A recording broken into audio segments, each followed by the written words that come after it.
Good morning, this is Monty once again from DPL Surveillance Equipment. Now, I think today is going to be a very beautiful day out here in sunny Southern California, Camarillo, California, more specifically. I just finished wiping down my car. Going to empty my little garbage, as I typically do in the morning.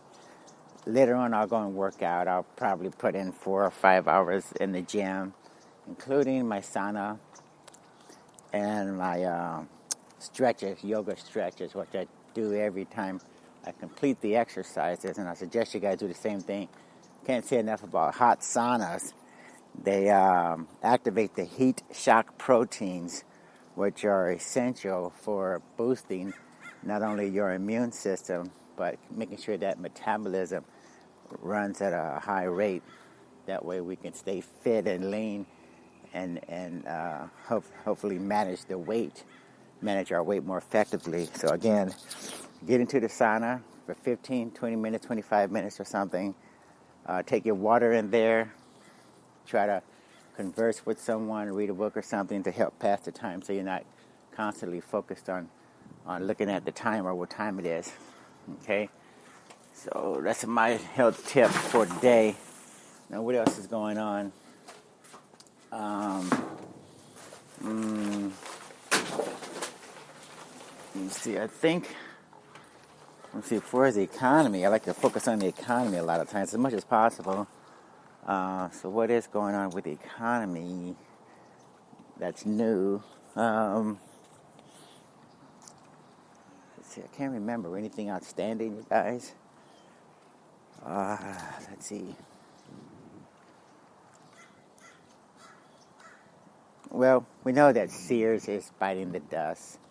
Oh yeah, Elizabeth Warren. I think she's going to make a run for a presidential candidate in 2019. I guess it is. But anyway, next time they we have the opportunity for electing a candidate for president of the United States, Elizabeth Warren is going to be one of them. Anyway, she's cracking down on Toys R Us. Toys R Us, for those of you who don't know, filed for Chapter 11 bankruptcy, and at least 30,000 people are supposed to get laid off as a result of that bankruptcy filing. And by the way, Sears is not far behind. But anyway, Elizabeth Warren was concerned that the investors behind Toys R Us were not doing enough to reorganize and save that company.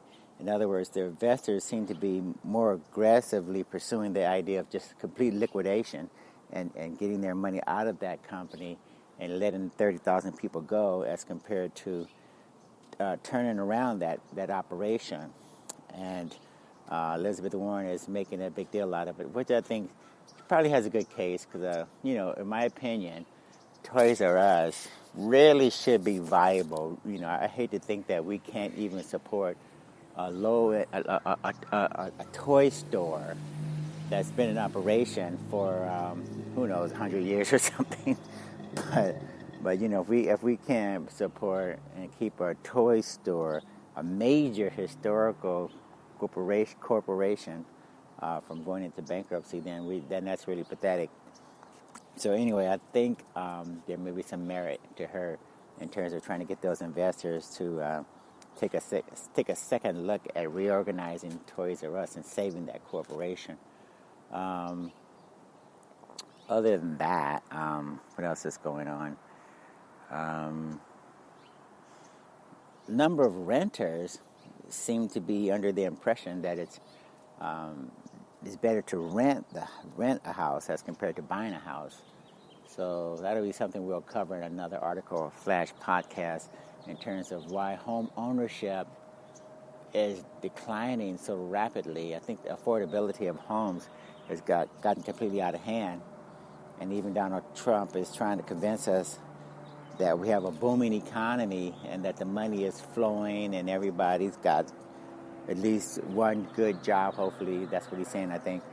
And everybody's working and unemployment numbers are at historical lows, even though That doesn't mean anything at all if you can't afford some of the things that you used to be able to afford 10 or 20 years ago or something. Anyway, we're going to talk about apartment rentership versus home ownership, and why more people are settling for renting apartments and such, or renting apartments, renting homes, whatever, as compared to owning, which is not going to help when it comes to transferring you guys' wealth. When you transfer wealth from one generation to the next, you can't transfer much at all if all you've been doing is renting and sharing it, or whatever. The latest catchphrase is the sharing economy, I think we call it. Anyway, my name is Monty Henry, owner of DPL Surveillance Equipment. We run a full-service surveillance and security equipment company. We have lifetime guarantees and warranties on all the products. We have 24/7, 365 tech sales and customer support.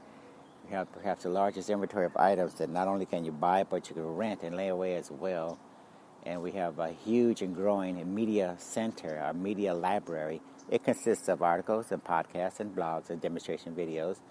Go there, learn about such diverse topics as cybersecurity, Bitcoin and cryptocurrency, learn about health and fitness, learn about economics and finance.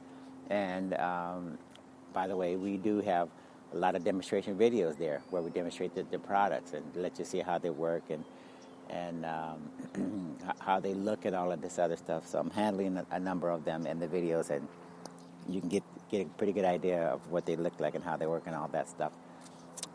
We do accept Bitcoin, Litecoin, and Ethereum in the shopping cart. So for you crypto millionaires, like I know that we are not hurting as much as some of the people in the fiat world who are just barely understanding that the dollars that they have in their wallets and purses are worth 90% less than what they were worth.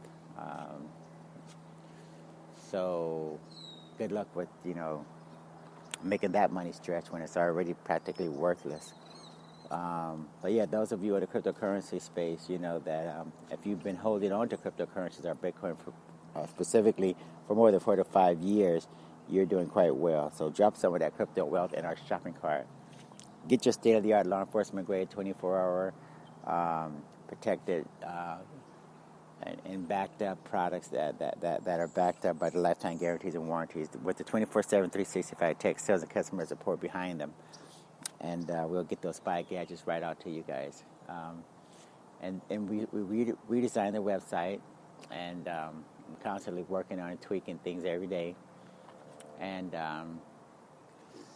what else is going on? Oh yeah, it looks good on mobile and iPads and portable devices and even laptops and desktops and all that. We'll be enhancing the SEO, the search engine optimization on the website, so that you can find it more easier than you do now. We specialize in rentals, so if you do a search on Google, make sure you include the words rentals behind whatever favorite spy gadget you're looking for, like GPS tracker rentals, alarm clock radio rentals, bug detector rentals, etc., etc. We have an article, believe it or not. We have an article that we actually are going to get to. And let's see, the name of this article, what is the name of the article? The name of this article is actually entitled Advertisers allege Facebook failed to disclose key metric error for more than a year. Facebook knew of problems with how it measured viewership of video ads for more than a year before it revealed them in 2016, according to a complaint filed by advertisers.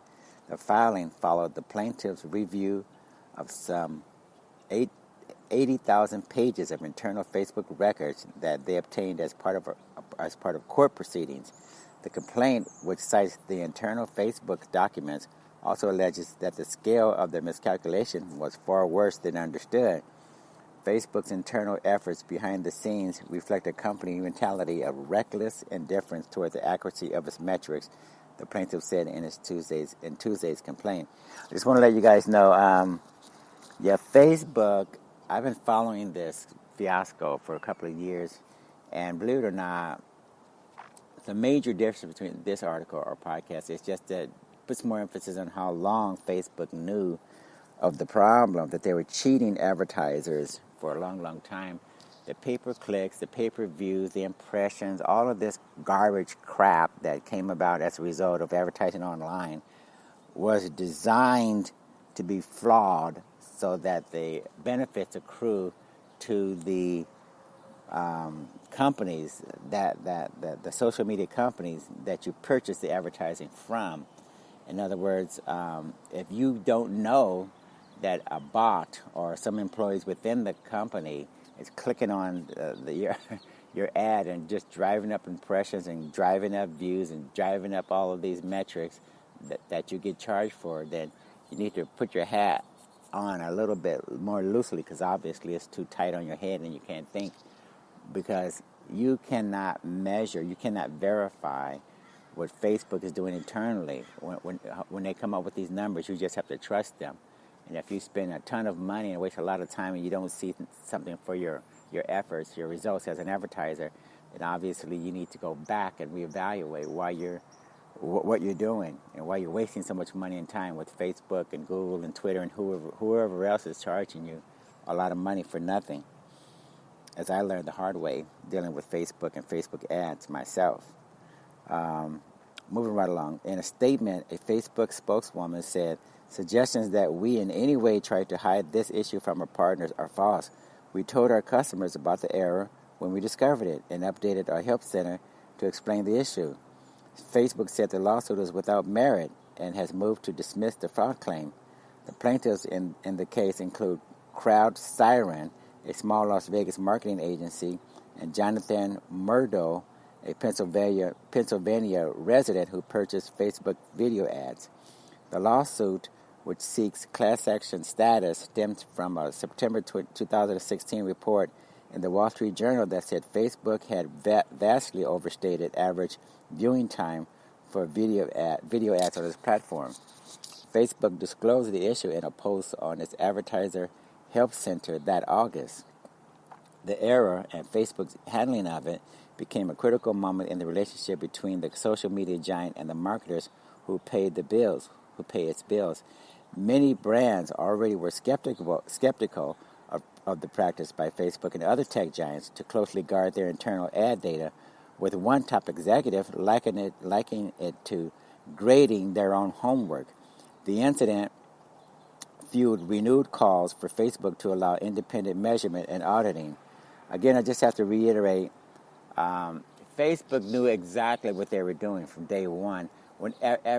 Whenever a business offers a product or a service, the first thing you do is calculate what you got to make versus what something costs. In other words, your profit, and you don't know what your profit is unless you know what the costs are.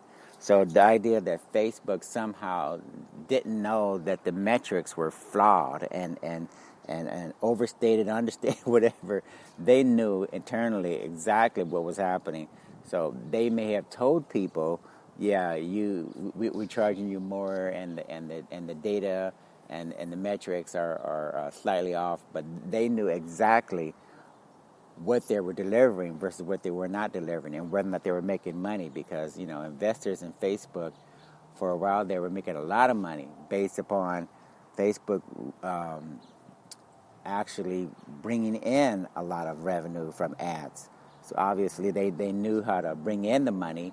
So I think they were too busy bringing in the money as compared to letting everyone know exactly how they were calculating their returns on the advertising part of the business. Let's see where else.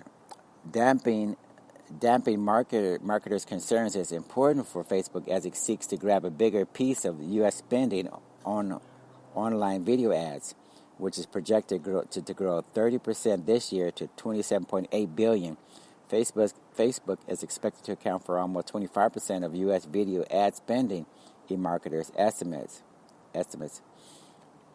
For 2 years, Facebook had counted only video views that lasted more than 3 seconds when calculating its average duration of video. Video viewed metric. Video views of under 3 seconds weren't factored in, thereby inflating the average length of view. Facebook replaced the metric with average watch time, which reflects video ads, video views of any duration. After disclosing the issue in 2015, Facebook said in a statement that it had recently discovered the error. Facebook told some advertisers that it likely overestimated the average time spent watching videos between 60% and 80%. The plaintiffs alleged in Tuesday's complaint that the error was much larger and that the average viewership metrics had been inflated by some 150% to 900%. Facebook also said at the time that the error didn't affect billings. However, in their complaint, the plaintiffs claimed that Facebook's misrepresentations induced advertisers to purchase video ads and to pay more for Facebook video ads because purchasers believed the users were watching their videos for longer than they actually were on average. So again, Facebook having been in control of how long it tells you that someone is viewing these ads, they have a lot of control basically over determining, what you're going to pay and why you're going to pay it, of course, right? So, online advertising is not like offline advertising. In the old days, when you run an ad in a newspaper or a magazine or something like that, the ad is fixed there, and it's going to be there until another issue comes out, and then you worry about whether or not you're going to be in the next issue of the newspaper or the magazine, but at least it's there and it's always going to be there. But online, the way these people serve up ads, maybe it'll show up, maybe it won't, and there's just too many partners and affiliates and a whole convoluted mess of ad networks that rotate ads and such, and you don't even know what you're getting after so much. But as we are going to see eventually, or if you haven't seen already, I don't know if they're going to mention in this ad or not, but Procter and Gamble and Ford and GM and a number of large corporations, they already found out that their ads were not bringing in the revenue for their companies as compared to what they were paying and the bill in terms of what Facebook was billing them. So again, at some point you have to ask yourself, are we getting a good return on the online advertising versus the offline advertising? It's that simple. The claims that Facebook failed to act when it discovered the video metric error were in an August filing, but were heavily redacted at the time. In the latest version of the complaint filed Tuesday, those claims were unredacted. The plaintiffs alleged that Facebook documents showed that by July 2015, the company had received inquiries from several advertisers about video metrics that appeared suspect and had essentially determined the cause of the issue. And in June 2016, nearly a year later, a Facebook engineering manager followed up on advertisers' complaints, discussed the issue, followed up on advertisers' complaints, discussed the issue internally, writing, "Somehow there was no progress on the task for the year." That's his own words. Somehow there was no progress on the task for the year. That's what the engineer said, basically admitting that no one internally made any efforts in following up on fixing this metric-related problem that Facebook knew was going on internally. The plaintiffs also alleged the company developed a no PR strategy to avoid drawing attention to the matter. In other words, they didn't want to discuss it internally or externally. Facebook decided to obfuscate the fact that we screwed up the math, the complaint said, according to Facebook documents. After the video metric error, Facebook disclosed other errors in its metric practices on several occasions and came under renewed pressure from the ad industry to make changes. The Association of National Advertisers, a trade group that represents top marketers including Procter & Gamble, General Electric Company, and Verizon Communications, called on the company and other major digital ad sellers to allow independent verification of their metrics. That was a major turning point right there when the advertisers finally got together and said, why don't we have independent companies look at what you're doing, Facebook, so we can all determine whether or not these are real people and the ads are showing and the clicks and the views and the impressions are actually accounted for. Because up until that point, everybody depended upon the same fox who was guarding the chickens to reveal whether or not the chickens were safe or not. And so now everybody's waking up, finally realizing they need an independent third party verification. Facebook has worked to address the matter by allowing more third-party measurement companies to validate its data and by undergoing audits by the Media Rating Council, the media industry's measurement watchdog. Jason Kent, chief executive of Digital Content Next, a trade organization that represents online publishers, said Facebook's measurement practices have been detrimental to the digital advertising marketplace. Facebook needs to lead with radical marketer and transparency to get past this. We haven't seen it yet, he said. So that basically concludes that particular article / podcast, and we just want to reiterate that this is indeed a black eye for online advertising. Eventually, Amazon is going to get into the business. And I think Amazon, with its AWS and its extensive, rich information of consumer data purchases and all of that, is going to really add another dimension to online advertising and hopefully effective online advertising, so that when companies go to purchase advertising through Amazon, you'll probably get more accuracy and more accountability and more transparency, mainly because I think Amazon seems to have a pretty good track record when it comes to accountability, as far as I can tell. So that's going to put a lot of pressure on the model that Facebook and Google and Twitter and some of these guys are using, where you basically have to rely upon those guys to come up with the verification that the metrics are accurate, even though they're going to have third-party auditing finally with Facebook and those guys. It just seems like the Facebooks and the Googles and the Twitters of the world are way behind the curve as far as just be responsible. And hopefully Jeff Bezos and Amazon will, again, take this to a higher level where we can actually get our money's worth when it comes to online advertising. Otherwise, we might as well go back to newspapers, magazines, cable TV, radio spots, and all of that as far as advertising is concerned. Anyway, as I like to say at the conclusion of every podcast, you guys keep your eyes and ears open and be safe out there. Bye.